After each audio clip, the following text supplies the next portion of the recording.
I definitely, without going too far, the mentality of it concerns me because it continues to lend towards the ideology that the federal government will solve all of our problems. You know, we talked about that last week. We talked about like crystal ball a little bit, you know, that her inability to be objective because she's so strung to that core value of, well, a strong central government will solve this problem. You know, the government can do this, and the rich are the problem. The elites are the problem, right? If it's we religious do this, in nature. I mean, we just saw the study came out last week, right, of how many different federal representatives and senators beat the S&P 500 last year by how many millions of dollars. Most. But we're saying that Elon Musk is the problem. Yeah. Elon Musk and Jeff Bezos are the problem when we have federal representation who are worth millions and millions of dollars.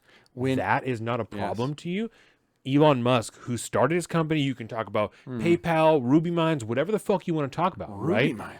Oh, there are people who say that like his dad owns a Ruby mine or something like that in South Africa, and that's where he got his money from. The Elon Trump connection. I have no idea. I don't care if he got his start with his dad's Ruby mine money. I don't give a fuck, right? Nancy Pelosi has been a representative for dozens of years, and her family is worth $230 million. Why? How did she become rich? She got rich. Where did your money come from? Money.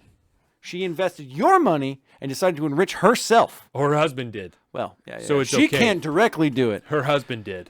So it's okay. Well, and that's just her too, which is the sad part because it's like you said, the Dan list Crenshaw, coming. It's everybody. Exactly. It's all Republicans of and them. Democrats, as we have said before. Eat the These rich. AOC, people I'm on your side now. Don't give a fuck about you. No. Every major institution hates you and wants you to die. These people do not care about you. Nope. It doesn't matter if you are talking about, like we said, fucking Dan Crenshaw, who's at the top of that list, or Nancy Pelosi, who is the number one on the list. Dan Crenshaw is the new John McCain. Do not care about you. Nope. They hate you and want you to die.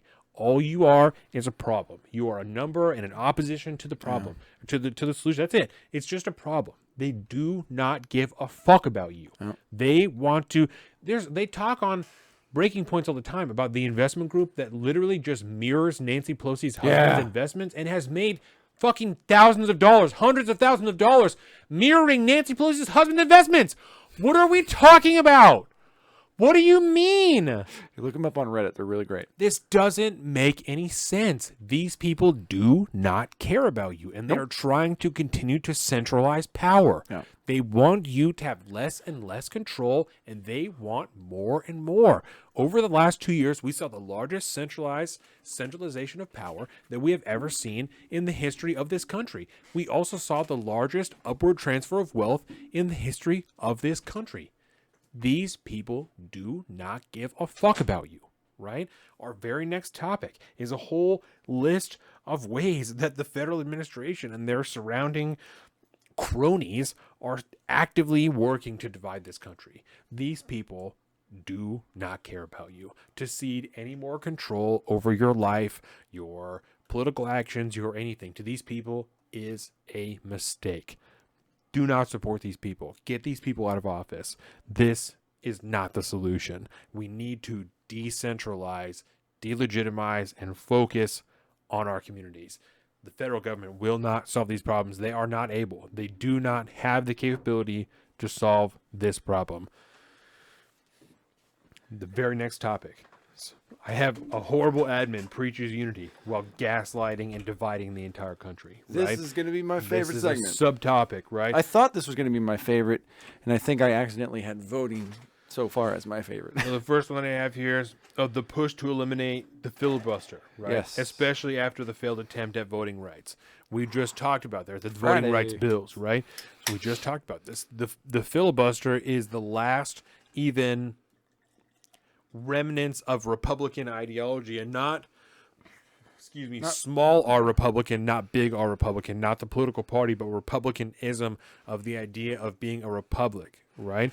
To strip the filibuster from the Senate is a horrible, horrible mistake that incentivizes pure democracy that will continue us down the path of destruction. This is not a good idea. I understand the frustration with deadlock. I understand the frustration with things not happening the way that you want them to. But the idea that, well, our mostly partisan appeals haven't worked, so we need to completely abandon bipartisanship and just push all the way to the left or all the way to the right. The idea that that is the solution is insanity to me. Mm-hmm. I wanted to ask, just because it is so commonly in the realm of politics, in our realm, in this world, there's these terms like filibuster, right? What is a filibuster to the layman? The filibuster, so the act of filibustering, right, yeah. is to speak on the floor and take all of the time of debate that there is, so there cannot be a vote on something, right? And you have to have 60 votes to stop someone from filibustering and create a motion, introduce a motion to move to the floor, or to move that bill to the floor for a vote. Sorry, I want to be very clear. Yeah. So it allows a senator minority or of people to stop block legislation, to block movement in a legislative fashion. Yes. If there aren't 60% majority. Yeah. And if 60% of a House or the Senate decide that no, we need to look at this, we need to vote on it, no filibuster is allowed. You can't push this off. Right. And the filibuster does take time. It does take a lot of time because you do have to. There are speaking. The longest one I think is filibusters. 25 hours. Yeah, and there are non-speaking filibusters too, where you just everybody comes out and says, "We're not going to vote for this. Sorry, you can't." Nancy do it. Pelosi did like a 16-hour one or some shit just a few years ago. She went for a Skeletor. crazy amount of time. Yeah, it was.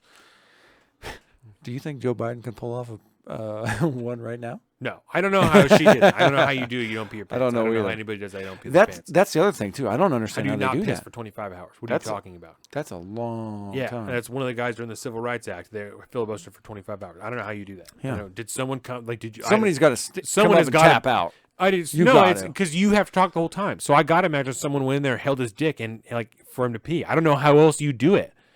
Jar on the other side of the lectern. That's what I mean. How you do it. Someone literally just comes and holds it for you, or you piss there and you just don't say anything about it. Like, somebody bring me the bucket. yeah, I don't know gotta how pee. you do that. I'm sure there's a story about it somewhere. I don't know the story of it, but I don't know how else you do that and you don't, because you can't break. That's the whole point. Yeah. Is talk the whole time.